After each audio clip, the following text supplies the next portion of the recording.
公元219年，关羽水淹七军，威震华夏，曹操一度动念迁都以避锋芒。可就在所有人以为胜负已定之时，一封密信，一场假病，一场看似无关紧要的退兵，却悄然改变了三国的走向。关羽究竟败在战场，还是败在背后早已启动的致命棋局之中？曹操认为汉献帝在许都与贼军临近，打算迁都避其锋芒。丞相军司马司马懿、七曹属蒋济对曹操说：“于禁等人战败，是因为大水淹没，并非因为攻占失利，对国家大计没有构成大的损失。刘备和孙权从外表看关系密切，实际上很疏远。关羽得知孙权必然不愿意，可派人劝孙权威胁关羽的后方，答应孙权把江南分给他，这样樊城之围自然就解除了。”曹操听从了他们的建议。孙权曾经为自己的儿子向关羽的女儿求婚，关羽卖了孙权的使者，拒绝通婚，孙权因此很恼怒。及至关羽进攻樊城，镇守路口的吕蒙向孙权上书说，关羽征讨樊城，却留下很多军队防守，一定是害怕我从后面进攻他。我经常患病，请求您允许我以治病为名，率一部分士兵回建业。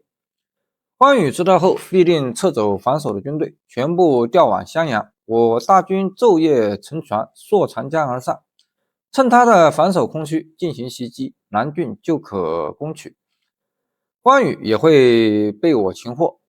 于是吕蒙自称病重，孙权则公开发布命令，召吕蒙返回，暗中与他进行策划。同时，陆逊至路口写信给关羽，称颂关羽的功德，深深的自我谦恭，表示愿意尽忠和托付自己的前程。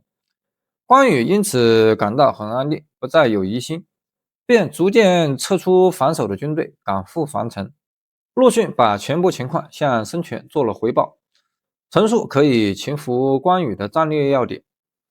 关羽得到于禁等人的军队数万人，粮食不足，军队断粮，便擅自取用孙权相关的粮米。孙权闻知此事，便派兵袭击关羽。曹操出兵汉中时，派平寇将军徐晃驻屯宛城，援助曹仁。及至于禁兵败，徐晃向前推进到杨陵坡，关羽派兵驻扎郾城。徐晃军队到达后，通过隐秘的小径围绕郾城，掘一道长壕，表示要截断关羽守军的后路。关羽守军便烧毁营盘，退走了。徐晃占据郾城后，连接军营，逐渐向前推进。曹操派赵岩以一郎的身份参与曹仁的军事部署，和徐晃部一同前进。而其余的救兵尚未赶到，徐晃率领的军队没有足够的力量解樊城之围，而将领们却呼叫着责备徐晃，催促他去救曹仁。赵岩对将领们说：“如今贼兵已经将樊城紧紧包围，水势仍然很大，我们兵力单薄，又与曹仁隔绝，不能同心合力。这一举动恰会使城里城外都受到伤害。如今不如向前靠近关羽的包围圈，派遣间谍通知曹仁，使他一起发动，一定可以打败关羽。假如有迟缓不发救兵之罪，由我一人替诸位承担。”将领们都很高兴。徐晃在距关羽的包围圈3丈之外的地方扎下营盘，挖地道和设箭书，通知曹仁，多次沟通消息。孙权写信给曹操，请求允许他讨伐关羽，为朝廷效力，并请求不要把消息泄露出去，使关羽有所防范。曹操问群臣，群臣都说应当保密。董昭却说，军事行动注重权变，要求合乎时宜，我们应当答应孙权，为他保密，但暗中将消息泄露出去。关羽知道孙权来信的内容以后，若要回兵保护自己，樊城的包围就迅速解除，我们便可获利，同时还使孙权、关羽像两匹被勒住马弦的斗马一样，相互敌对而动荡不得。我们可以坐着等待他们精疲力尽。如果保守秘密不泄露，使孙权如意，这不是善策。再者，被围的将士不知道有救兵，计算城中粮食不足以持久，心中会惶恐不安。倘若再有其他的想法，危害不会小，还是泄露出去为好。况且关羽为人强悍，自是江陵公安两城防守坚固，一定不会很快退兵。曹操说很对，立即下令徐晃将孙权的书信用箭射入围城之内和关羽军营中。被围的将士得到书信后，士气增长百倍。关羽果然犹豫不决，不愿撤兵离去。10月，曹操亲率大军从长安回师到洛阳，准备南下解救曹仁。属下陈辽都说，大王如不迅速行动，如今就要败了。唯有侍中黄阶说，大王认为曹仁等人是否估计目前的形势？曹操说能够。黄阶又问，大王恐怕曹仁屡尝不尽力吗？答道不是。那为什么您要亲自去呢？回答说，我担心敌人太多，而徐晃等人力量不足。黄阶说，如今曹仁等人身处穷围之中，仍然死守，没有恶心，实在是因为他们认为大王您在远处做外援的缘故。处于万死的危险之地，必定有拼死抗争之心。城内将士有拼死抗争之心，城外有强大的救援。大王您控制六军，显示我们还有多余的军力，何必担心失败而亲自出征？曹操很同意黄阶的话，于是驻扎在摩背，先后派遣殷蜀、朱盖等共12营军队到徐晃那里增援。关羽在围头派有军队驻守，在四种还有诸军。徐晃于是扬言将进攻围头，却秘密攻打四种。关羽见四种危急，便亲自率领步骑兵5000人出战。徐晃迎击，关羽退走。关羽在堑壕前围有10重鹿角。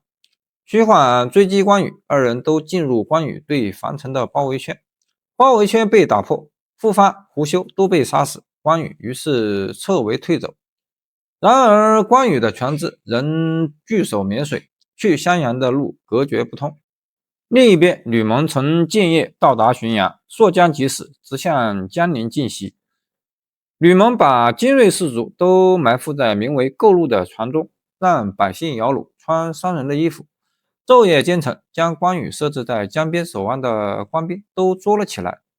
所以关羽对吕蒙的行动一无所知。糜芳、士人一直都不满意关羽轻视自己。关羽率兵在外，糜芳、士人供应军用物资不能全部送到。关羽说，回去后当治他们的罪。糜芳、士人都感到恐惧。于是吕蒙命令原骑都尉于翻写信游说士人，为其指明得失。士人得到于翻信后便投降了。于翻对吕蒙说，这种隐秘的军事行动应该带着士人同行，留下军队守城。于是带着士人至江陵，糜芳守城，吕蒙要士人出来与他相见。糜芳于是开城出来投降了。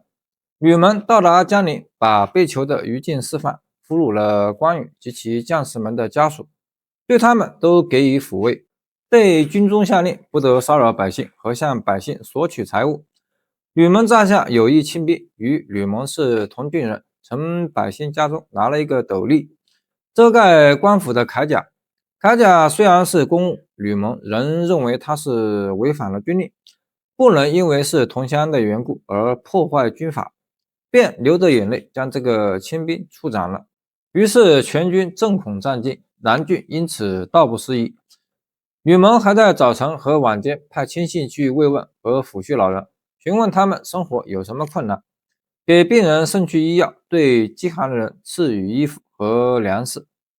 关羽库存的财物珍宝全都被封闭起来，等候孙权前来处理。关羽得知南郡失守后，立即向南回撤。曹仁召集将领们商议，众人都说，如今趁关羽身陷困境，内心恐惧，可派兵追击，将他擒获。赵岩说，孙权侥幸趁关羽和我军鏖战之机，势头进攻关羽后路，又顾忌关羽率军回救，怕我军趁其双方疲劳时乘松取利，所以才言辞和顺地请求为我效力，不过是趁时机的变化观望胜败罢了。如今关羽已势力孤单，正仓促奔走，我们更应让他继续生存，去危害孙权。如果对战败的关羽穷追不舍，孙权就将由防备关羽改为给我们制造祸患了。魏王必将对此深为忧虑，于是曹仁下令不要再穷追关羽。曹操知道关羽退走，唯恐将领们追击他，果然迅速给曹仁下达命令。正如赵岩的判断，关羽多次派使者与吕蒙联系，吕蒙每次都厚待关羽的使者，允许在城中各处游览，向关羽部下亲属各家表示慰问。有人亲手写信托他带走，作为平安的证明。使者返回，关羽部属私下向他询问家中情况，尽知家中平安，所受对待超过以前，因此关羽的将士都无心再战了。正在此时，孙权到达江陵，荆州的文武官员都归附。11月，汉中王刘备设置的宜都太守樊友放弃宜都郡而走，各城的长官以及各部族的酋长都归降了陆逊。陆逊请求以金银铜制的官役授予刚刚归附的官吏，并进攻守卫宜都的将领张燕等人和四居指挥拥兵自重的大姓，将其全部击溃，使他们归降。前后斩首俘获以及招降数以万计。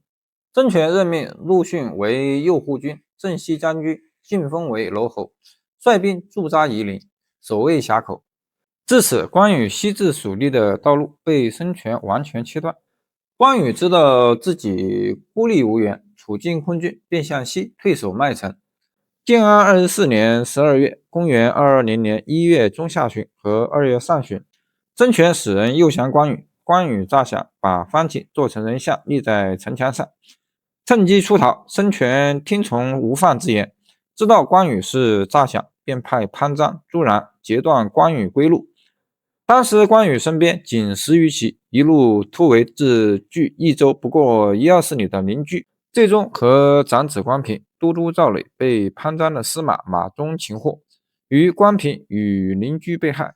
于是孙权占据荆州。关羽不但没有攻陷襄阳和樊城，反而丢失荆州3郡，兵败身亡。刘备集团丢荆州3郡，南郡、零陵、武陵，实力大减。孙权集团占据荆州南部6郡，南郡、零陵、武陵、江夏、长沙、贵阳。